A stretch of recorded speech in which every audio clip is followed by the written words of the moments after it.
Opioid-related deaths in Cuyahoga County were slightly down last year compared to 2017. Community organizations argue that's because Narcan is so easily accessible to stop the effects of opioids. And while deaths are down, overdoses are not. News 5's Amanda Van Allen in the newsroom right now. Amanda, you spoke with people at a detox center. That detox center always has a wait list. Rob, and it is hundreds, several hundred people long all the time. And that's not the only organization that's trying to figure out how to curb this epidemic as people are dying less. We spoke with a former addict who is now a part of the solution.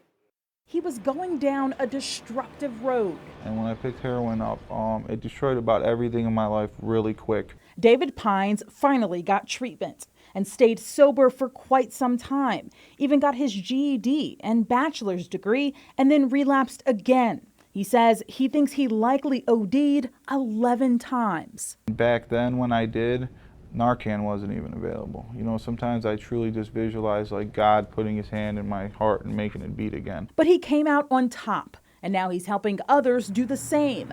He works at the Northern Ohio Recovery Association as a project coordinator for peer support.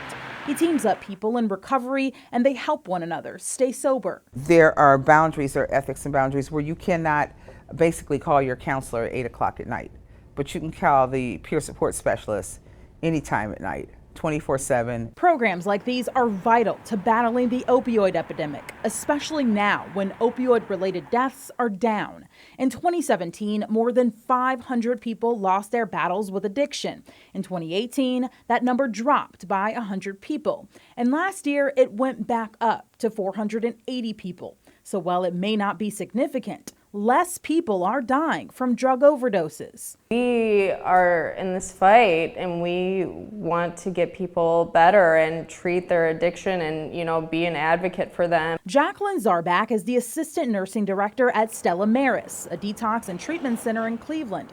She says while deaths may be down, the number of people overdosing is still way up. They have 20 beds that are always filled and at times a 200-person waiting list. The drugs that are out there currently are harder to come off of, so their detox is lasting longer than expected. We detox an individual for 6 days and they could still be having withdrawal symptoms. Stella Maris is expanding to build 16 more beds. They've already raised more than $3 million, but they'll need 3 times that amount to meet their goal. In the newsroom, Amanda Van Allen, News 5.